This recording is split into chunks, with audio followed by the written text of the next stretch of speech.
तो अपन बात करते हैं टॉपिक की अपने centre of mass of a two particle system. तो अब इसका मैं कैमरा स्विच कर रहा हूँ, आप प्लीज थोड़ा ध्यान दीजिएगा।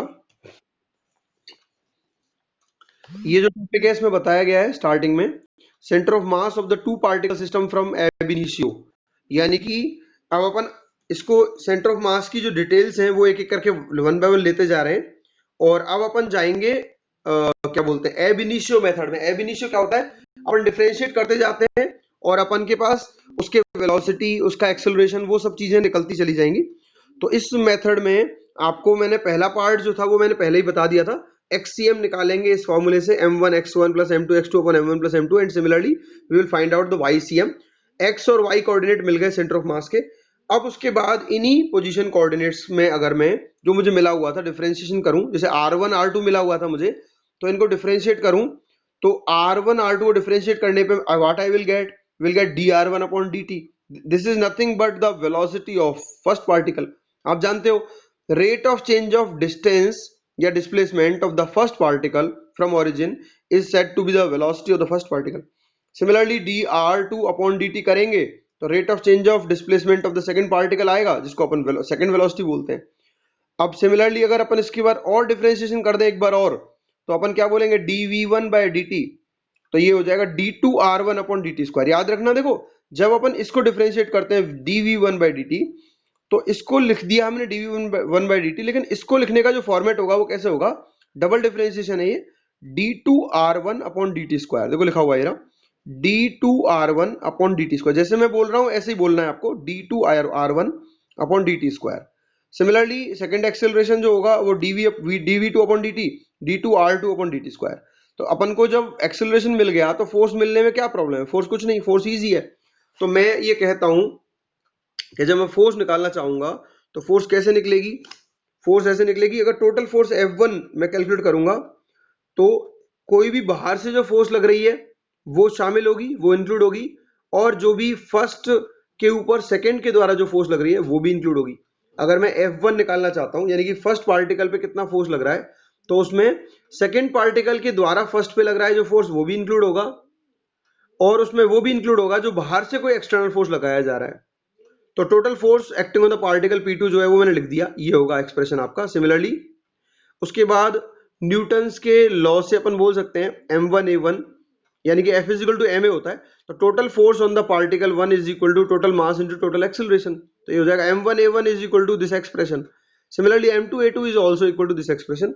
अब अपन न्यूटन्स लॉ लगाएंगे, तो देखो न्यूटन्स लॉ लगाएंगे तो अपन ये पढ़ चुके हैं न्यूटन्स थर्ड लॉ से कि जो इंटरनल फोर्सेस होते हैं वो म्यूचुअली एक दूसरे पे एक्सर्ट होते हैं पार्टिकल्स पे, और इक्वल एंड अपोजिट होते हैं। यानी कि F जो फर्स्ट बॉडी पे लगा है सेकंड के कारण, वो सेकंड पे लग रहा है फर्स्ट के कारण, ये दोनों एक दूसरे का इक्वल एंड अपोजिट होंगे, and hence they will lead to zero, they will contribute to zero, मिलकर के उनका सम जो है वो जीरो हो जाएगा। तो अब अपन अगर चाहते हैं टोटल फोर्स कैलकुलेट करना, तो यहाँ एक्सप्रेशन में ये वाले टर्म्स जो है हमारे F12 और F21, ये अगर दोनों को ऐड कर ले, if I am adding it equation 2 and 3, then they will contribute to zero, तो वो मिलकर के कंट्रीब्यूट करेंगे जीरो पे। तो expression will be coming out to be m1a1 plus m2a2 is equal to F1 external plus F2 external. तो देखो ध्यान से देख लेना, F1 एक्सटर्नल और F2 एक्सटर्नल क्या हो गया, ये तो टोटल एक्सटर्नल फोर्स हो गया, जो फर्स्ट पे लगा सेकंड पे लगा, ये तो टोटल एक्सटर्नल फोर्स हो गया। तो अपन इसको क्या लिख देंगे, F1 external plus F2 external is the total external force acting on the particle and it is taken out to be capital F। तो यहाँ पर ये एक्सप्रेशन आएगा capital F is equal to m1a1 plus m2a2। अब ध्यान से देखिएगा total mass कितना है ब्लॉक का, पूरे सिस्टम का, टू पार्टिकल सिस्टम जो मैंने माना था उसको एक सिस्टम मान लिया था दो पार्टिकल्स को, उसका टोटल मास अगर मैं m लेता हूं, यानी कि small m1 plus small m2 का जो समेशन है वो कैपिटल M मानता हूं, तो बहुत आसानी से हम यहाँ पे लिख सकते हैं in terms of centre of mass, क्या लिख सकते हैं, F is equal to MACM। क्योंकि देखो यहाँ पे लिखा हुआ था ना, क्या लिख रहा था यहाँ देखो, m1a1 plus m2a2 is equal to F। ये तो आपकी कौन सी 4 इक्वेशन थी, इक्वेशन नंबर 4 थी, प्लीज याद रखना इसको, इक्वेशन नंबर 4 है। और अगर मैं टोटल मास को m1 प्लस m2 मान लू कैपिटल M, तो मैं अपनी इक्वेशन को कैसे लिखूंगा, total force applied on the system is equal to total mass of the system into acceleration of the system। अब ये आपको पहले ही बता चुका हूं, जब भी कभी एक्सेलरेशन ऑफ द सिस्टम लिखने की बारी आएगी तो पूरे सिस्टम का एक्सेलरेशन अगर लिखना होगा तो I can take the centre of mass for the sake of calculations, मैं कैलकुलेशन के लिए सेंटर ऑफ मास को ले लूंगा। तो जहां पर भी मुझे एक्सेलरेशन लिखना पड़ेगा मैं सेंटर ऑफ मास का लिख दूंगा। सेंटर जहां कहीं भी सिस्टम का एक्सेलरेशन लेना पड़ेगा वहां पे मैं सेंटर ऑफ मास, क्यों? क्योंकि बताया हुआ है सेंटर ऑफ मास बिल्कुल ऐसे बिहेव करता है जैसे पूरी body as a whole point mass होती तब बिहेव करती। मैं दोबारा बोल रहा हूं, सेंटर ऑफ मास जो है हमारा बॉडी का वो बिल्कुल फोर्स लगाने पे ऐसा बिहेवियर शो करता है जैसा बिहेवियर पूरी बॉडी यदि डिस्ट्रीब्यूटेड मास वाली नहीं होती, पॉइंट मास वाली होती, तब जहां जहां जैसे जैसे एक्सेलरेशन क्रिएट होता वो वैसा वैसा एक्सेलरेशन क्रिएट ही सेंटर ऑफ मास में होता है। यानी कि centre of mass is that point at which all the distributed mass of the body can be assumed to be concentrated. यहाँ पे सारा का सारा मास कंसंट्रेटेड उस पॉइंट पे माना जा सकता है जहां सेंटर ऑफ मास है। तो जैसा पूरी बॉडी बिहेवियर शो करेगी ऐसा का ऐसा बिहेवियर ही हमारा सेंटर ऑफ मास शो करेगा। तो अपन बड़े आराम से इस इक्वेशन को लिख सकते हैं कि total external force is equal to total mass of the system into total acceleration of centre of the mass. अब इक्वेशन नंबर 5 जो है वो मैंने मेरी तरफ से एज्यूम करके बनाई है और इक्वेशन 4 जो है वो हमने कैलकुलेट करके निकाली थी ये वाली। तो अब इक्वेशन 4 और 5 जो है वो सेम बॉडी को रिप्रेजेंट कर रहे हैं। इक्वेशन 4 और इक्वेशन 5 जो आपको दिख रहे होंगे वो सेम बॉडी को रिप्रेजेंट कर रहे हैं। तो दोनों इक्वेशंस क्या होने चाहिए? सेम होने चाहिए। तो इक्वेशंस का अगर आरएचएस सेम है, दोनों तरफ सेम एक्सटर्नल फोर्स लग रहा है, तो एलएचएस भी सेम होगा। तो इक्वेशन के एलएचएस आरएचएस को क्या कर दो? सेम कर दो। तो अगर आरएचएस सेम है तो एलएचएस को सेम कर दो। तो you will get this equation MACM is equal to M1A1 plus M2A2. From here we can easily calculate the center of mass. What will be the value of center of mass here? बहुत आसानी से हम कह सकते हैं centre of मास की value क्या होगी। यहाँ पर सेंटर ऑफ मास हो जाएगा, m को नीचे भेज दो आप, नीचे डिवाइड में, तो ये हो जाएगा ACM is equal to 1/m। अब 1/m के बाद क्या आ जाएगा नीचे? यहाँ पे ACM 1/m M1A1 plus M2A2। इसको मैं कैसे लिख देता हूँ? इसको कैलकुलेशन करने से पहले यहाँ लिख देता हूँ ACM is equal to M1A1 plus M2A2 divided by capital M। अब इस कैपिटल M को अगर याद दे रहा हूं तो क्या है एक्चुअली? ये कैपिटल M के अगर मैं स्मॉल में लेके जाऊंगा तो क्या है एक्चुअली? ये M स्मॉल m1 प्लस क्या है? Plus small m2। क्या सही कह रहा हूं मैं? Am I right here? ये जो एक्सप्रेशन था कैपिटल M का, ये एक्चुअली क्या था? ये small m1 plus small m2। तो देखो आप ध्यान से देखो, ये इक्वेशन बिल्कुल वैसी बनी है जैसे सेंटर ऑफ मास का पोजीशन कोऑर्डिनेट निकालते थे अपन। जब RCM आता था तो लिखते थे R1 M1 R1 plus M2 R2 upon M1 plus M2। अब जब ACM निकाल रहे हैं तो बहुत आसानी से कह सकते हैं M1 A1 plus M2 A2 upon M1 plus M2। Similarly in the same way if I calculate the VCM, velocity निकालूंगा VCM, तो it will come out to be what? ये कैसे निकल के आएगी? आएगी M1 V1 plus M2 V2 upon M1 plus M2। तो यहाँ पे पता चल गया सारी इक्वेशंस आइडेंटिकल ही आ रही हैं। तो अब अपन अच्छे से समझ चुके हैं इसको, और जब अपन इसको डबल एक्सेलरेशन को डबल डिफरेंशिएशन के टर्म में लिख देंगे, यानी कि एक्सेलरेशन क्या होता है? d2r upon dt square. तो जब इस फॉर्म में लिख देंगे इसको और एक्सप्रेशन को, तो ये इस तरह से बन जाएगा। क्या बन जाएगा? d2r1 upon dt square plus m2 d2r2 upon dt square. अब इसमें डिफरेंशिएशन वाला टर्म है जो मैं बाहर निकाल सकता हूँ, मैं कॉमन ले सकता हूँ डिफरेंशिएशन, क्योंकि ये ऑपरेटर है, ऑपरेटर को बाहर ऑपरेट किया जा सकता है पूरे एक्सप्रेशन पे। तो अगर मैं बाहर ले लेता हूं तो ये बन जाएगा M1 R1 plus M2 R2, इस पूरे का डबल डिफरेंशिएशन।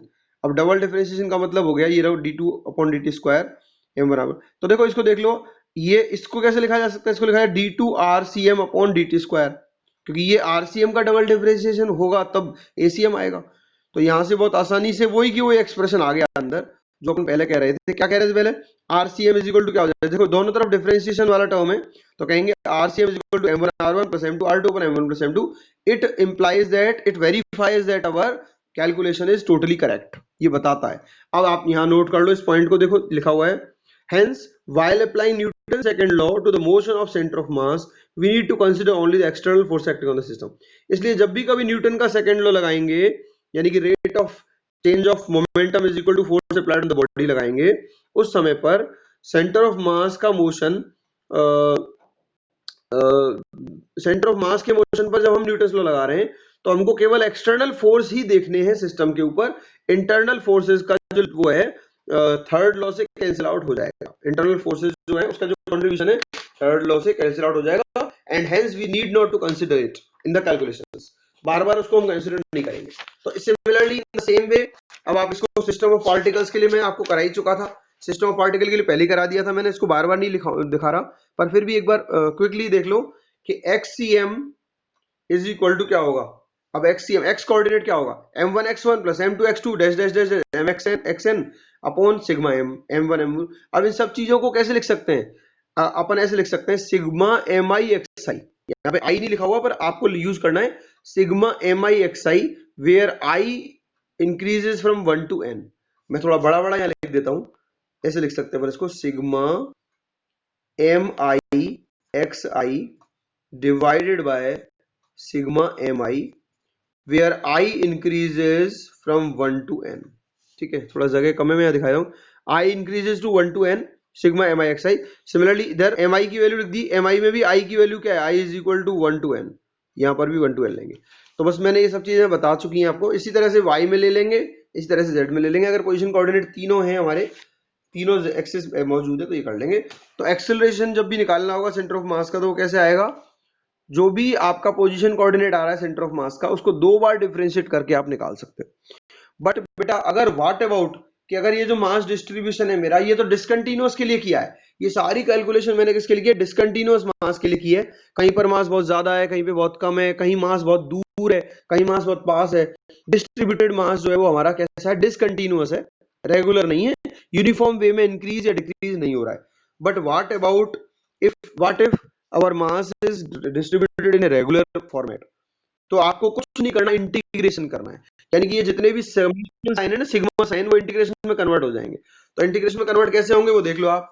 जब भी आप निकालोगे आपका XCM, तो देखो XCM यानी कि position coordinate of centre of mass will be given by integration of XDM। जैसे अपन सिग्मा लिखते थे ना, सिग्मा की जगह इंटीग्रेशन आ जाएगा, sigma sigma m1 x1 m2 x2 m3 x3 ऐसे लिखते थे, तो आ जाएगा इंटीग्रेशन XDM। अब x तो क्या की, क्योंकि वेरिएबल है, सॉरी x तो जो है वो ये अपन ने पोजीशन कोऑर्डिनेट किसी पर्टिकुलर पॉइंट ऑफ मास के लिए पर्टिकुलर कांस्टेंट होंगे, तो x कांस्टेंट ले लिया किसके लिए, dm के लिए। और dm स्मॉल मास जो वो वेरिएबल है, क्योंकि मास की वैल्यू अपन जगह जगह चेंज करते जाएंगे, अलग अलग जगह मास कैलकुलेट करेंगे। तो ये XDM जो होगा एक तरह से देखा जाए तो ये उसका रॉ फॉर्मेट है, m1 x1 का, m2 x2 m3 x3 का ही रॉ फॉर्मेट है, या सॉरी डेवलप्ड फॉर्मेट है, इंटीग्रेटेड फॉर्मेट है। तो ये XDM का इंटीग्रेशन जो हो जाएगा वो आपका वो वाली टर्म्स दे देगा जिससे सिग्मा mi xi करते थे अपन, और जो कैपिटल M में नीचे दिख रहा है वो आपका सिग्मा mi वाला टर्म दे देगा, टोटल मास है। सिमिलरली YCM में आएगा ydm अपॉन m, ZCM में आएगा ZDM अपॉन m। तो ये सारे टर्म्स आपको मिल गए। अब आपको कुछ नहीं करना, डायरेक्ट इनसे निकल के आ जाएगी जो आपको वैल्यू चाहिए। अगर आपको सेंटर ऑफ मास अपना ओरिजिन पे ले लिया हो, आपने एज्यूम कर लिया हो, तो अपन RCM को क्या लिख देंगे, इज इक्वल टू 0, क्योंकि उसमें XYZ तीनों 0 रहेंगे। तो उस कंडीशन में आपका XDM भी 0 होगा, YDM भी 0 होगा और ZDM भी 0 हो जाएगा। अब बेटा इसके बाद नेक्स्ट टॉपिक है अपना मोमेंटम कंजर्वेशन और सेंटर ऑफ मास मोशन। तो एक बात बताओ, जैसा रूल आप पहले लगाते थे वो यहाँ लग जाएगा।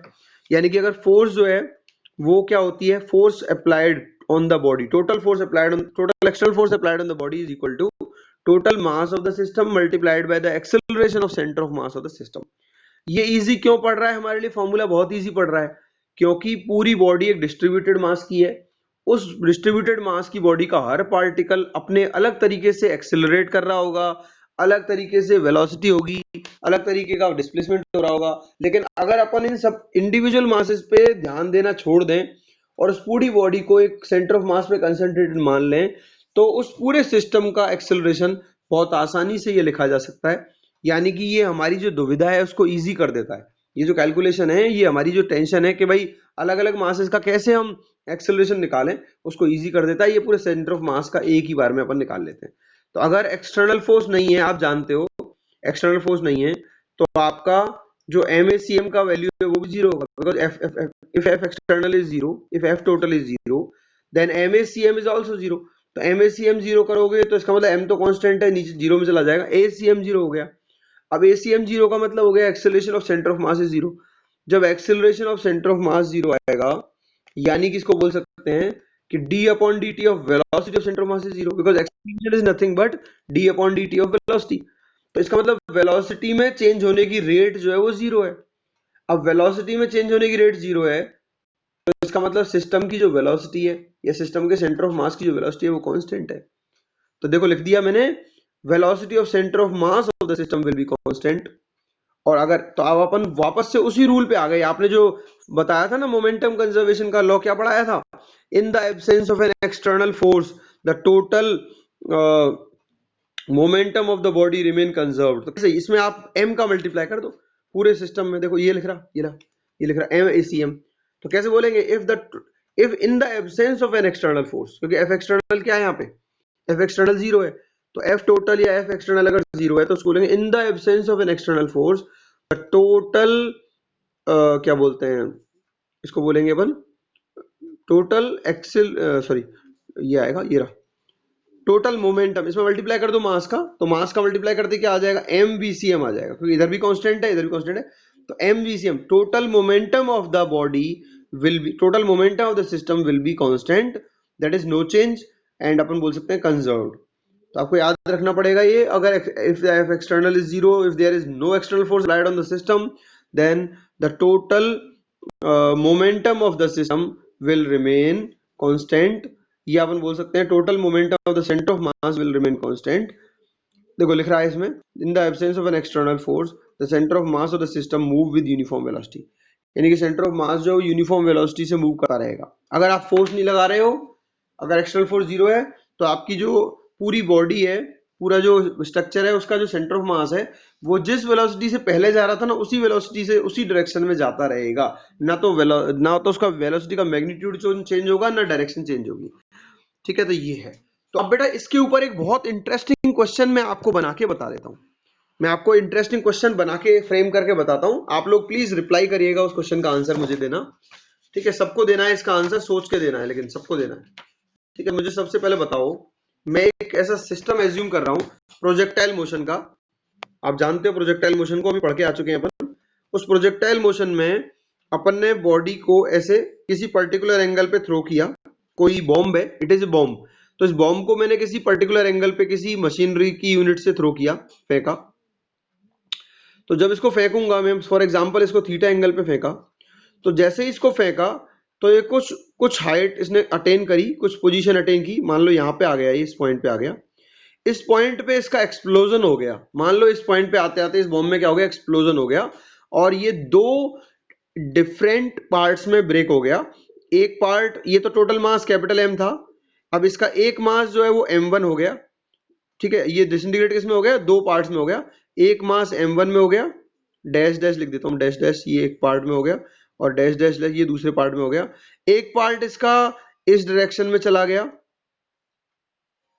और दूसरा पार्ट जो है वो इसका इस डायरेक्शन में चला गया।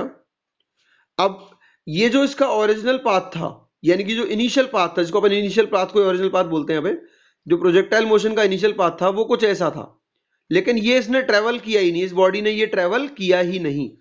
तो अब आपको बताना है कि जो सेंटर ऑफ मास होगा एक्सप्लोजन के बाद, जैसे एक्सप्लोजन से पहले जो सेंटर ऑफ मास था वो बॉडी के अंदर ही था, अब एक्सप्लोजन से पहले सेंटर ऑफ मास बॉडी के अंदर था, एक्सप्लोजन के बाद सेंटर ऑफ मास बॉडी से कहां चल बाहर आएगा कि बॉडी के अंदर रहेगा?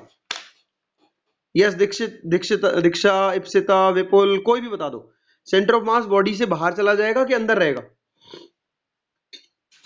बेटा आंसर जल्दी देना, जल्दी से, टाइम मत लगाना, we don't have much time. Explosion के बाद बॉडी के बाहर जाएगा या अंदर रहेगा सेंटर ऑफ मास?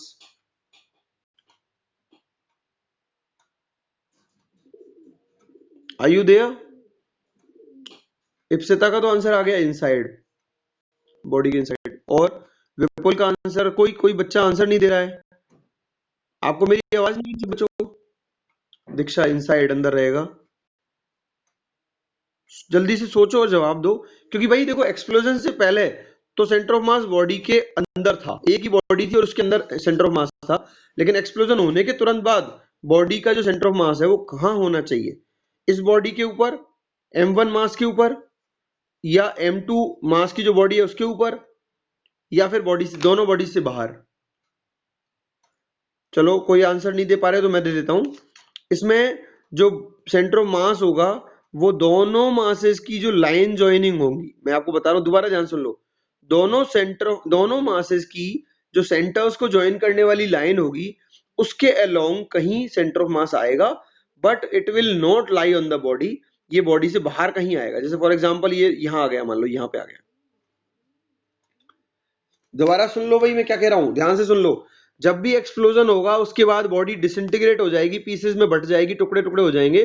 तो वो सारे टुकड़े जो है ना, वो कहीं भी चले जाएं, अलग अलग डायरेक्शंस में जाएंगे सारे टुकड़े, चाहे 2 टुकड़े हो चाहे ज्यादा हो, लेकिन लेकिन जो सेंटर ऑफ मास होगा ना वो बॉडी से बाहर आ जाएगा, इन दोनों टुकड़ों से अलग हो जाएगा, बाहर आ जाएगा। वो किसी और थर्ड पोजीशन पे आ गया जो कि उनके मिडवे है, उनके बीच में है। उनके एग्जैक्ट बीच में नहीं आएगी, जरूरी नहीं है। जो हैवियर मास होगा ना उसकी तरफ शिफ्ट हो जाएगा। For example m2 is heavier than m1, तो सेंटर ऑफ मास जो है वो बिल्कुल मिडवे से थोड़ा सा m2 की तरफ शिफ्ट हो जाएगा, लेकिन रहेगा on the line joining the centres of the two masses. दोनों सेंटर्स को ज्वाइन करने वाली लाइन के ऊपर ही रहेगा, लेकिन थोड़ा सा m2 की तरफ शिफ्टेड होगा सेंटर से। अब बेटा एक क्वेश्चन तो मेरा ये हो गया। सेकंड क्वेश्चन जो बहुत इंपॉर्टेंट है, अब आपको बताना है सेंटर ऑफ मास का मोशन क्या होगा आने वाले टाइम में। अब क्या इसको प्रोजेक्टाइल मोशन फॉलो करना है? अब ये प्रोजेक्टाइल मोशन का जो इनिशियल पाथ था उसको फॉलो करेगा? अब तो ये क्या एक्सप्लोड हो चुका है ना, तो अब ये एक्सप्लोड हो चुका है, तो अब क्या ये प्रोजेक्टाइल का इनिशियल पाथ फॉलो करेगा या इसका पाथ डिस्टर्ब हो जाएगा? इसका आंसर सब बच्चों से चाहिए मुझे। I am giving you just 30 seconds. 30 seconds में सोच के मुझे आंसर दे दो, मैं वेट कर रहा हूं आपके आंसर का। चैट बॉक्स में लिख दो सब लोग। जिसको चैट बॉक्स में लिखने में दिक्कत है वो वर्बली बता दे मुझे, माइक ओपन करके। बट इसका आंसर लेकर ही आगे बढ़ूंगा मैं।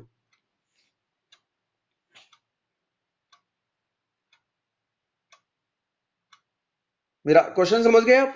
सेंटर ऑफ मास का जो पाथ होगा वो क्या होगा आफ्टर द एक्सप्लोजन। एक्सप्लोजन के बाद सेंटर ऑफ मास क्या अपनी प्रीवियस जो पाथ थी उस पर ही चलता रहेगा या उससे डिस्ट्रैक्ट होगा, क्योंकि अब बॉडी जो है वो एक्सप्लोड हो चुकी है और सारे पार्टिकल्स अलग अलग डायरेक्शंस में जा चुके हैं।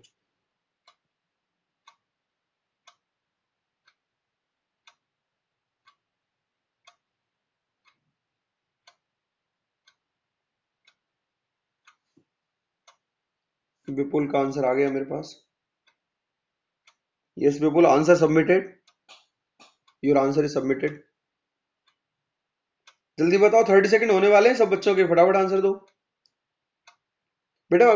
अगर आप डिस्कशन में पार्टिसिपेट नहीं करोगे तो क्लियर कैसे होंगी चीजें आपको? पार्टिसिपेशन तो होना चाहिए ना, आपका इन्वॉल्वमेंट होना चाहिए ना चीजों में।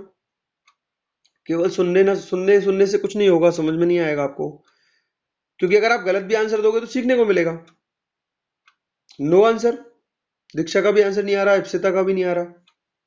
चलो ठीक है, मैं बता देता हूं, देखो। Ipsita, previous path but slightly toward heavier side.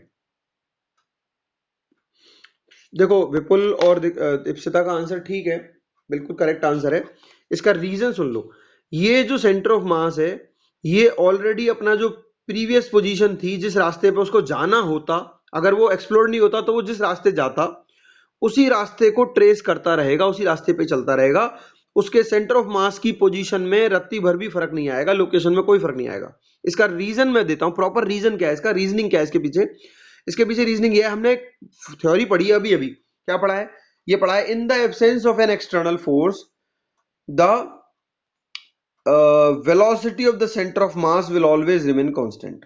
तो जब हमारे पूरे सिस्टम की ऊपर कोई एक्सटर्नल फोर्स नहीं लग रहा है, अब यहाँ पे जो एक्सप्लोजन हुआ था वो एक्सटर्नल फोर्स का था कि इंटरनल फोर्स का था? ध्यान रखना, एक्सप्लोजन हमेशा अंदर के फोर्सेस की वजह से होता है। एक्सप्लोजन होने के बाद जो फोर्स लगता है वो अंदर का होता है, इंटरनल स्ट्रेसेस होते हैं, अंदर के स्ट्रेसेस जो होते हैं वो ब्लास्ट होने के दौरान बाहर निकलते हैं। यानी कि जो इंटरनल फोर्स था वो एक्सटर्नल नहीं माना जा सकता, यानी कि बाहर से कोई फोर्स नहीं था। तो अगर कोई फोर्स बाहर से नहीं लग रहा तो सेंटर ऑफ मास की जो वेलोसिटी है वो क्या रहेगी? कांस्टेंट। यानी कि यहां पे कह सकते हैं if F external is equal to 0 तो VCM जो होगा वो क्या रहेगा? कांस्टेंट। क्योंकि अभी अभी पढ़ा है मैंने कि अगर मोमेंटम कंजर्वेशन प्रिंसिपल से पढ़ा है कि in the absence of an external force the total momentum of the particle will remain conserved and the velocity of the particle will velocity of the center of mass will remain same। तो बेटा जो velocity उसकी पहले थी वो velocity रहेगी। तो यानी कि जो भी पाथ उसको पहले ट्रेस करना था उसी पाथ को अब ट्रेस करेगा, क्योंकि कोई भी एक्सटर्नल फोर्स नहीं लग रहा है। सो आपको सबको आंसर मिल गया इस बहुत अच्छे क्वेश्चन का। ये बहुत अच्छा क्वेश्चन था, चाहे कितने भी हजारों टुकड़े क्यों ना हो जाएं, इसके हजारों टुकड़े अलग अलग डायरेक्शंस में क्यों ना चले जाएं, लेकिन सेंटर ऑफ मास जो है वो इसी रास्ते मूव करता रहेगा। यानी कि कुछ टुकड़े ऊपर जाएंगे, कुछ नीचे जाएंगे, लेकिन सेंटर ऑफ मास जो है वो उसके बीच में रहते हुए और इस तरह से मूव करता रहेगा सेंटर ऑफ मास। और ये सेंटर ऑफ मास जो है वो आपको समझ में आ गया होगा कंसेप्ट इसका। ये बहुत इंपॉर्टेंट कंसेप्ट था जो मैंने बताया आपको। Now coming on to the next discussion. तो ये आपको मैंने बता दिया सब आपको। अब इसके बाद जो है मेरे क्वेश्चंस न्यूमेरिकल्स पे आ जाता हूँ सीधे। तो बेटा ये क्वेश्चंस करते हैं अपन। अब इस क्वेश्चन से आइडिया लगेगा सेंटर ऑफ मास किस तरह से निकाला जाता है। एक ये क्वेश्चन है, find the centre of mass of A triangular lamina. किसका सेंटर ऑफ मास निकालना है? ट्रायंगुलर लेमिना का। तो ट्रायंगुलर लेमिना में क्या होता है मैं आपको बता दूं। ट्रायंगुलर लेमिना, ट्रायंगुलर मतलब क्या होता है? ये ट्रायंगल शेप की, लेमिना का मतलब होता है शीट। तो ट्रायंगल शेप की एक शीट है, उसके अंदर जो सेंटर ऑफ मास होगा वो कहाँ होगा, उसके अंदर सेंटर ऑफ मास जो होगा वो कहाँ होगा वो अपन को देखना है। तो देखो यहां देख लेना, सिमेट्री जो है वो ये बताती है। सिमेट्री मतलब देखो इन दोनों लाइनों के बीच से गुजरने वाली जो लाइन होगी ना यहाँ पे, वो आपकी क्या है? वो मीडियन कहलाएगी। याद रखना, इन दोनों लाइंस के बीच से गुजरने वाली लाइन जो इन दोनों साइड्स को इक्वल टू पार्ट्स में डिवाइड करेगी वो मीडियन कहलाएगी। मीडियन जो क्या कर रही है, इसको मिड पॉइंट से निकल रही है। ये इस साइड का मिड पॉइंट है। सिमिलरली अगर ये पूरी साइड जो है अपोजिट साइड, उसका जो मिड पॉइंट है वहां से निकलने वाली लाइन क्या कहलाएगी? मीडियन 2। और सिमिलरली थर्ड जो होगी वो मीडियन 3 होगी। बेटा जो मीडियन का जो इंटरसेक्शन पॉइंट होता है उसको सेंट्रॉइड कहते हैं। क्या बोलते हैं उसको? मैं लिख देता हूं, ये जी जो है वो क्या कहलाता है? सेंट्रॉइड। और ये है एलपी है वो क्या है? एक तरह से ये जो साइड आपको ये दिख रही है ये आपकी मीडियंस है तीनों, MEDIAN। तो ये तीन मीडियंस हैं, एक तो NR, एक LP और एक MQ। तीनों मीडियंस का जो इंटरसेक्शन पॉइंट होगा वो हमेशा एक ही होता है, यूनिक होता है। उसको अपन सेंट्रॉइड कहते हैं, जी से रिप्रेजेंट करते हैं, कैपिटल जी से। तो हमेशा जो सिमेट्री जो है वो ये बता रही है कि हमेशा जो सेंटर ऑफ मास होगा इस लेमिना का वो मीडियन के ऊपर ही लाई करेगा। ठीक है? और किसके ऊपर? LP मीडियन के ऊपर। तो ये जो है आप देख लो, इसको ऐसे समझ लो, इसको समझ लेते हैं कि सेंटर ऑफ मास जो होगा वो LP मीडियन के ऊपर आएगा, क्योंकि ये इसको दो इक्वल पार्ट में डिवाइड कर रही है ना। इस साइड को दो इक्वल पार्ट में डिवाइड करने वाली लाइन के ऊपर ही क्या आना चाहिए? LP के ऊपर ही क्या आना चाहिए? सेंटर ऑफ मास आना चाहिए। सिमिलरली आर्ग्यूमेंट, इसका दूसरा आर्ग्यूमेंट ये है कि M और Q की बात करें तो MQ जो है वो एक ऐसी लाइन है जो इसको साइड LN को क्या कर रही है? दो इक्वल पार्ट में डिवाइड कर रही है। तो जब ये इसको बीच में से डिवाइड कर रही है तो इस लाइन के ऊपर ही सेंटर ऑफ मास आना चाहिए। तो कोई भी दो मीडियन ले लो, उन अब वो LP पर भी आना चाहिए सेंटर ऑफ मास और MQ पर भी आना चाहिए। तो वो कहां पर आएगा? वो उन दोनों के इंटरसेक्शन पॉइंट पे आएगा। तो यानी कि इंटरसेक्शन पॉइंट, मीडियंस का इंटरसेक्शन पॉइंट जो होता है वो सेंटर ऑफ मास होता है। ये इस डेरिवेशन से अपन ने निकाल लिया, समझ लिया। तो ये आपको क्लियर हो गया हो तो अब अपन आगे चलते हैं। अब इसके बाद इसमें नेक्स्ट क्वेश्चन है, इस क्वेश्चन को अपन कर लेते हैं। एक क्वेश्चन करा देता हूं, फिर इसको अपन क्लास को लीव कर लेंगे। अभी आपका कोई क्लास तो नहीं है बेटा? Do you have any class right now? अभी किसी बच्चे? तो विपुल नेक्स्ट क्लास कब होगा मैथ और बायो वालों का?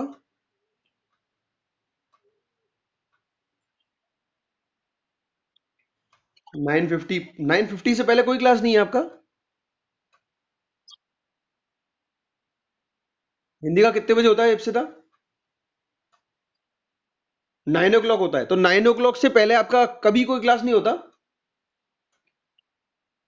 तो मतलब मैं इसलिए जानना चाह रहा हूँ कि मतलब मैं थोड़ा ज्यादा सिलेबस कवर कर पाऊंगा मुझे जब थोड़ा टाइम ज्यादा मिलेगा तो। और अगर आपका पेशेंस रहेगा, आप बच्चों का पेशेंस होगा और आप कहोगे सर नहीं थोड़ा सा और कैरी कर लो 10 मिनट, तो हम थोड़ा सा और बेटर और ज्यादा न्यूमेरिकल्स भी करा पाऊंगा मैं अच्छे से। क्योंकि ये चैप्टर थोड़ा टाइम टेकिंग है इसमें, और मैं नहीं चाहता कि इसको जल्दी से खींच लूं, नहीं तो आपको समझ में नहीं आएगा। ये चैप्टर है ना, थोड़ा भले टाइम लग जाए लेकिन इसको समझ में आना चाहिए। तो इसलिए मैं आपसे पूछ रहा हूँ। ठीक है, thank you for your information. तो मैं अभी इसको पहले न्यूमेरिकल करा लेते हैं अपन इसको। तीन मासेज है 3, 4 एंड 5 किलोग्राम जो लोकेटेड है इक्विलेटरल ट्राइंगल के कॉर्नर्स पर। 1 metre is the side of the equilateral triangle, यानी इक्विलेटरल ट्राइंगल की तीनों साइड 1 मीटर है। और इस ट्राइंगल के तीनों जो कॉर्नर्स हैं उस पे हमने रेस्पेक्टिवली 3, 4 एंड 5 किलोग्राम का कोई वेट रखा हुआ है, पॉइंट मासेस रखे हुए हैं कॉर्नर्स पर। आपको लोकेट करना है centre of mass of the system. अब ये सिस्टम बन गया ना, अब ये सिस्टम का जो सेंटर ऑफ मास होगा उसका पोजीशन कोऑर्डिनेट बताना है। तो बेटा for the sake of calculation, ये देखो ये जो एक्सिस है ना, कौन सा एक्स और वाई एक्सिस, ये इन्होंने नहीं दिया था, ये हमको अपनी तरफ से एज्यूम करना है। तो अब आप ये इस तरह से एज्यूम करेंगे कि सिंप्लिसिटी रहे हमारे लिए। तो हमेशा for the sake of simplicity triangle की एक साइड को तो आप अपने एक्सिस पे ही मान लो। ट्राइंगल की जब कोई भी तीनों में से कोई एक साइड जब एक्सिस पे मान लोगे और ट्राइंगल का कोई भी एक कॉर्नर जो है वो ओरिजिन पे मान लोगे, तो उससे आपकी कैलकुलेशंस में बहुत सारे टर्म्स कम हो जाएंगे। क्यों? क्योंकि एक ये जो मास m1 है इसके पोजीशन कोऑर्डिनेट तो खत्म ही हो गए ना, 0 0 हो गए सारे, तो ये कैलकुलेशन हमारी कम हो गई। सिमिलरली इस पॉइंट का जो सेकंड मास है इसका जो y कोऑर्डिनेट है वो 0 हो गया, because y coordinate x axis पे y कोऑर्डिनेट 0 होता है। तो इससे हमारी कैलकुलेशन आसान हो जाएगी, इसलिए इन्होंने इस तरह से कैलकुलेशन स्टार्ट की है। अब मैं बात कर लेता हूं इक्विलेटरल ट्राइंगल की जो साइड्स हैं वो 1 मीटर दी हुई हैं। तो अपन बड़े आसानी से ए बी लेंथ निकाल सकते हैं। A B is nothing but the height of the point B from X axis. Point B की हाइट जो है, या बोल सकते हैं वाई कोऑर्डिनेट है, Y coordinate of the point P from X axis निकालने के लिए। तो अपन ए बी निकालना चाहते हैं तो कैसे निकलेगा? राइट एंगल ट्राइंगल वाले पाइथागोरस थ्योरम से निकाल लो। ये परपेंडिकुलर, ये बेस और ये हाइपोटेन्यूज, तो ये हो जाएगा हाइपोटेन्यूज का स्क्वायर माइनस बेस का स्क्वायर। बेस कितना है बेटा? बेस 0.5 है ना, 1/2 है, यहाँ से ये दिया हुआ गिवन है ये। तो पोजीशन कोऑर्डिनेट इसके, क्योंकि ये लेंथ यहाँ से यहाँ तक की 1 मीटर थी, यहाँ पे ये कौन सा कोऑर्डिनेट है? ये कोऑर्डिनेट 1,0 है, तो ये बीच में कितना हो गया? 1/2 हो गया, ये आपका 1/2 हो गया। तो 1/2 लेंथ ये वाली हो गई, कौन सी? 1/2 ये हो गई, और 1 मीटर ये हो गई। तो अब ये निकल आएगी ना 1 स्क्वायर माइनस 1/2 का स्क्वायर, का स्क्वायर रूट 1 स्क्वायर माइनस 1/2 का स्क्वायर का स्क्वायर रूट, ये हो जाएगा सॉल्व करने पे √3/2। √3/2 is the length of this, तो ये हम लिख देंगे √3। अब इसके कोऑर्डिनेट क्या हो गए बेटा? ये √3/2 अगर लेंथ हो गई तो इसके कोऑर्डिनेट क्या हो गया? इसका कोऑर्डिनेट एक तो हो गया, एक्स कोऑर्डिनेट तो क्या हो गया? 1/2, और इसका वाई कोऑर्डिनेट क्या हो गया? √3/2। अब अपन धीरे धीरे ध्यान से देखना, आप सारे कोऑर्डिनेट लिख लेंगे आराम से। ये आपका बी पॉइंट का बी मास का कोऑर्डिनेट हो गए। फिर आपने ए मास के कोऑर्डिनेट निकालने थे, वो मैंने निकाल दिए 1। ये ए मास के कोऑर्डिनेट क्या है? 1,0। फिर आपके ये सी मास जो है, सॉरी ये जो m1 मास है, इसके कोऑर्डिनेट क्या हो जाएंगे? 0,0। तो ये सारे कोऑर्डिनेट मैंने निकाल दिए हैं। अब अपन आगे चलते हैं। अब अपन सीधा फॉर्मूला लगाएंगे, एक्स कोऑर्डिनेट निकालना है सेंटर ऑफ मास का, तो एक्ससीएम आएगा। X CM is equal to m1 x1 plus m2 x2 plus m3 x3 upon m1 plus m2 plus m3। अब देखो m1 x1 0 है, m2 x2 x2 कितना है बेटा? x2 आपका 1 है, m3 इंटू x3 कितना है? चेक कर लो, x3 आपका 1/2 है, तो ये आ गया 1/2, 0.5 upon m1 plus m2 plus m3, 3 plus 4 plus 5। तो ये एक्सप्रेशन जब सॉल्व करोगे आपका आंसर आएगा 0.54 मीटर, यानी कि एक्स सेंटर ऑफ मास का जो एक्स कोऑर्डिनेट है वो 0.54 मीटर पर है। Similarly in the same way I will calculate the y, m1 y1 plus m2 y2 plus m3 y3 upon m1 plus m2 plus m3। इसमें क्या करेंगे अपन? इसमें देख लो y कोऑर्डिनेट जो है किसका? फर्स्ट पॉइंट का, यानी कि फर्स्ट पॉइंट का जो y कोऑर्डिनेट है वो 0 है, तो 3 into 0 plus second coordinate, second y जो है, सेकंड y कोऑर्डिनेट जो है सेकंड पॉइंट का वो भी 0 है, देखो यहाँ पे 0 है, तो ये भी 0 ले लेंगे। तो m2 into 0 plus m3 into y3, m3 into y3 क्या होगा? देख सकते हो आप, m3 तो ये रहा, और y3 क्या है? y3 यानी कि ये वाला कोऑर्डिनेट √3/2, तो मैंने √3/2 ले लिया, divide by m1 plus m2 plus m3। इनको सॉल्व करेंगे तो ये आएगा 5√3 अपॉन 24। 5√3 अपॉन 24 को सॉल्व करोगे तो 0.36 मीटर इज द आंसर। तो जो कोऑर्डिनेट आ गए बेटा सेंटर ऑफ मास के, वो आ गए 0.54 और 0.36। बहुत इंपॉर्टेंट एग्जांपल है ये, इस तरह के क्वेश्चन एग्जाम में आते रहे हैं। ठीक है, तो ये आपको समझ, इसमें कोई क्वेरी तो नहीं है? Do you want to ask something in this? कुछ पूछना चाहते हो इस पार्ट में, इस न्यूमेरिकल में? नहीं? तो अभी आपसे मेरा क्वेश्चन ये है कि मैं आपको एक न्यूमेरिकल और करा दूं, या आपका पेशेंस अप हो चुका है? ओवर?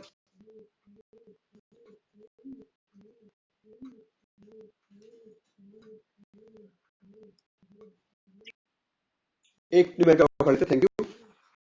देखो एक क्वेश्चन और ले लेते हैं, अच्छा सा क्वेश्चन है जिससे आपको प्रैक्टिस हो जाएगी और आप कर पाओगे। ये बहुत इंटरेस्टिंग क्वेश्चन है जो मैं ले रहा हूँ। पहले मैं आपको डायग्राम दिखा रहा हूँ। ये कुछ इस तरह की एक कोई डिस्क है, एक पूरी, एक्चुअली ये सर्कुलर डिस्क थी, पहले क्या थी, सर्कुलर डिस्क थी। मान लेते हैं वुडन है, मान लो लकड़ी का वुडन कोई सर्कुलर डिस्क था, उसमें से एक छोटा सर्कल काट लिया गया, या छोटा छोटा डिस्क काट लिया गया, जो इस जगह से काटा गया है। कहां से? इस पोजीशन से। अब ये पोजीशन दिखाई गई है, ये आपको बताई गई है कि मान लो इसका एक्चुअल सेंटर, जो पूरी डिस्क का जो मेन डिस्क का सेंटर था, मेन डिस्क का सेंटर आपका कहां था? ओ पॉइंट पे था। अब ओ पॉइंट से कितना डिस्टेंस?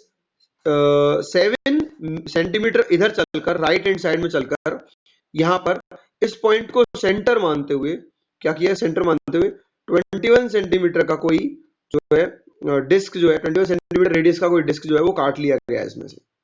तो मैंने आपको बता दिया कि अब जो सिचुएशन होगी, सॉरी मैंने इसमें एक मिनट गलत बोल दिया मैंने। ये इसको ऐसे समझाना चाह रहा था मैं कि एक ओवन, इसमें देखो गिवन भी है, जो चीजें गिवन है उसको पहले रीड कर लेते हैं। सर्कुलर प्लेट जो है यूनिफॉर्म थिकनेस की एक सर्कुलर प्लेट है, वो डायमीटर 56 सेंटीमीटर उसका डायमीटर है। सर्कुलर प्लेट का जो डायमीटर 42 सेंटीमीटर का है, उसको रिमूव किया जाता है from an one edge of the plate, इस प्लेट की एक किनारे से। यानी कि 56 सेंटीमीटर डायमीटर वाली एक यूनिफॉर्म मोटी थिकनेस की एक प्लेट है, सर्कुलर प्लेट है, और उसके किसी एक किनारे से 42 सेंटीमीटर डायमीटर की कोई सर्कुलर पोर्शन है, जो प्लेट है, वो कट कर ली जाती है, निकाल ली जाती है बाहर। सेंटर ऑफ मास निकालना है, जो बचा हुआ पोर्शन है उसका, तो बचे हुए पोर्शन का सेंटर ऑफ मास निकालना है। तो ये बहुत इंटरेस्टिंग क्वेश्चन है, इसको आप ध्यान से देखो। वापस से डायग्राम पे आ जाता हूं मैं। तो मैं मान लेता हूं इसका जो पॉइंट है, आपका जो पॉइंट दिख रहा है यहाँ पे, ये जो है, ये कौन कौन सी डिटेल दी हुई थी इसकी आपको मालूम है? इसकी वैल्यू जो दी थी 56 सेंटीमीटर और 42 सेंटीमीटर। तो 42 सेंटीमीटर का आधा होता है 21 सेंटीमीटर, यानी कि इसका जो रेडियस दिया हुआ है, छोटी वाली डिस्क का जो रेडियस है वो 21 सेंटीमीटर है, और 56 सेंटीमीटर डायमीटर की अगर कोई बड़ी डिस्क थी, तो उसका हाफ कितना हो जाएगा? 28 सेंटीमीटर। तो 28 सेंटीमीटर की जो है वो आपकी बड़ी डिस्क थी। तो बड़ी डिस्क के अंदर अंदर ही छोटी डिस्क को काटा गया है, लेकिन उसकी स्टार्टिंग जो है वो कहां से की गई है? किसी एक एज से की गई, किनारे से की गई है। तो आपको मालूम है यहां से लेके यहां तक कितना हो जाएगा? 21 सेंटीमीटर हो जाएगा, बिकॉज ये डिस्क का रेडियस जो है दिया हुआ है, और यहां से लेके यहां तक पहले कितना था? वो 28 सेंटीमीटर था। तो अपन ने इसको सेंटर मानते हुए, इसको O1 को सेंटर मानते हुए और 21 सेंटीमीटर को रेडियस मानते हुए अपन ने इसमें एक डिस्क कट किया है, ठीक है। तो ये फिगर जो है वो इस तरह से बन जाएगा। अब आपको समझ में आ गया होगा। अब फिगर जब यहाँ बन जाएगा तो अपन कैलकुलेट कर रहे हैं, तो अब अपन ये मान लेते हैं कि जो नया सेंटर ऑफ मास है वो इधर O2 पे आ जाएगा। O2 जो है वो position of new centre of mass. O1 किसका सेंटर था? रिमूव्ड पोर्शन का सेंटर था। उसके बाद रिमूव्ड पोर्शन का, रिमूव्ड डिस्क का पोर्शन था। O जो है वो कंप्लीट डिस्क थी हमारी, वुडन डिस्क, उसका सेंटर था। और O2 जो है वो रिमूव्ड पोर्शन और जो कंप्लीट पोर्शन के बाद जो पार्ट बच गया, वुडन पार्ट, उसका जो कंबाइंड सेंटर ऑफ मास है वो O2 है। तो अब इसको कैसे कैलकुलेट करेंगे अपन समझ लेते हैं। अपन इसको जानते हैं, आपने पढ़ा हुआ है ये चीज, M1R1 प्लस M2R2 जो है, मतलब मैं इसको ओरिजिन मान लेता हूं, ध्यान से देखना। अगर मैं इस पॉइंट को ओरिजिन मान लेता हूं, कौन से, किसको? इस वाले पॉइंट को जो आपका वो दिया हुआ है इसके अंदर। तो अगर मैं इसको ओरिजिन मान लेता हूं, तो इसके मोमेंट जो आएंगे ओरिजिन के अबाउट क्या आएंगे? दोनों मोमेंट जीरो होने चाहिए, ठीक है। देखो लिखा हुआ है यहाँ, देख लो कि M1 and M2 may be assumed to be concentrated at O1 and O2, यानी कि मास M1 और मास M2 को, अब कौन से मास M1 कौन से मास M2, ये देख लो। M1 जो है वो मास of the circular portion remove, जो पोर्शन हमने रिमूव कर दिया ना, जो कट पोर्शन है, उसका जो मास है वो स्मॉल M1 है। और जो पार्ट जो है शेडेड पार्ट का जो मास है कौन सा? ये जो अभी बचा हुआ है रिमेनिंग पोर्शन है, उसका जो मास है वो M2 है, जिसकी वैल्यू है कैपिटल M माइनस M1। जो पूरा मास था ना पहले वाला, उसमें से M1 रिमूव कर दो। तो अब ये बताओ, जो M2 मास है अपना, जो बचा हुआ है अभी, उसका तो सेंटर अपन ने कहा एज्यूम कर लिया, ये वाला उसका जो पोजीशन कोऑर्डिनेट है सेंटर के, वो M1 का सेंटर तो अपन एज्यूम कर लिया O2 पे, M2 का सॉरी, और M1 का जो सेंटर है वो कौन सा एज्यूम कर लिया है? वो आपने O1 पे एज्यूम कर लिया। तो अब अपन क्या करते हैं, अब अपन मानते हैं कि हमारे जो सेंटर ऑफ मास की पोजीशन कोऑर्डिनेट्स जो आएंगे, अगर मैं उसको सेंटर ऑफ मास को कहाँ मान लूँ, कहाँ एज्यूम्ड मान लूँ, मैं इसको मान लेता हूँ ओरिजिन पर कंसंट्रेटेड। तो सेंटर ऑफ मास के पोजीशन कोऑर्डिनेट अगर ओरिजिन पे रखे हैं तो मैं कैसे लिखूंगा, m1x1 plus m2x2 upon m1 plus m2। ये क्या है आपका xcm आएगा, ये xcm। ये क्या होना चाहिए बेटा, 0 होना चाहिए। क्यों? क्योंकि सेंटर ऑफ मास को मैंने कहाँ रखा हुआ माना है, सेंटर ऑफ मास को मैंने 0 0 पे यानी कि कहाँ ओरिजिन पे रखा हुआ माना है। तो यहाँ से पोजीशन कोऑर्डिनेट जो आएंगे m1 x1 plus m2 x2 upon m1 plus m2 equal to 0 हो जाएगा। तो यहाँ पे अपन इस m1 प्लस m2 को क्रॉस मल्टीप्लाई में भेज दें तो आपका क्या एक्सप्रेशन आएगा, m1 x1 plus m2 x2 equal to 0। अब m1 x1 plus x2 equal to 0 आएगा तो अपन बड़े आसानी से लिख सकते हैं m1 x1 is equal to minus m1 m2 x2, लिख सकते हैं ना। और मैग्नीट्यूड अगर लूं मैं इसका तो मैग्नीट्यूड में ये माइनस साइन हट जाएगा, तो m1 x1 is equal to m2 x2। इसको कहा जाता है, आपको बताया था मैंने, मास इनटू डिस्टेंस क्या होता है, moment, mass into distance moment होता है। तो ये हो गया आपका m1 x1 और ये हो गया m2 x2। तो clockwise moment is equal to anticlockwise moment कह सकते हैं अपन इसको। तो अब ये चीज निकालनी है अपन को। तो देखो m1 कितना है और m2 कितना है वो अपन पुट कर देंगे इसमें अगर, ठीक है। तो अगर ये पुट कर देंगे तो x1 x2 जो है वो हमारा क्या बोलते हैं, आसानी से पोजीशन कोऑर्डिनेट जो है वो निकल के आ जाता है, वैल्यू मिल जाती है। तो यहाँ पे आप देख लो, इसमें चेक कर लो। यहाँ अगर अपन ने मास जो निकाले थे, जो वैल्यूज निकाली थी मास की, वो m1 में पुट कर दें। अब देखो यहाँ देख लो m1 इंटू x1। अब x1 क्या है पोजीशन कोऑर्डिनेट, o से o1 का डिस्टेंस, और x2 क्या है o2 से o का डिस्टेंस, यानी कि दोनों का डिस्टेंस ओरिजिन से ले रहे हैं अपन। तो ये आपका क्या होना चाहिए, m1 x1 is equal to m2 x2। अब m1 m2 अगर अब अपन चाहते हैं x2 यानी कि पोजीशन कोऑर्डिनेट निकालें सेंटर ऑफ मास के, तो ये आ गया x2। तो ये अपने आएंगे m1 upon m2 into o1 o, यानी कि ये पोजीशन कोऑर्डिनेट हो गए m1 अपॉन m2, यानी कि m1 अपॉन m2 तो पुट कर देंगे अपन जो वैल्यू निकाली थी। लेकिन o1o क्या चीज है, o1o आपका पोजीशन मतलब वो है डिस्टेंस है o और o1 के बीच में। तो o और o1 के बीच में जो डिस्टेंस है वो कितनी है वो देख लो आप यहाँ पे, o और o1 के बीच में 28 माइनस 21 लिख सकता हूँ मैं इसको। 28 माइनस 21 लिखेंगे तो ये वैल्यू कट पिट के सॉल्व होकर 9 सेंटीमीटर आ जाएगी। सो आपको समझ में आ गया ये सीधा। और विनय, विपुल, एवरीवन अदर्स, बेटा समझ में आ गया आपको सबको?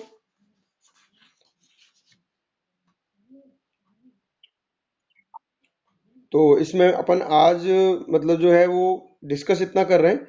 बट प्लीज एक मिनट आप अपनी क्लास मत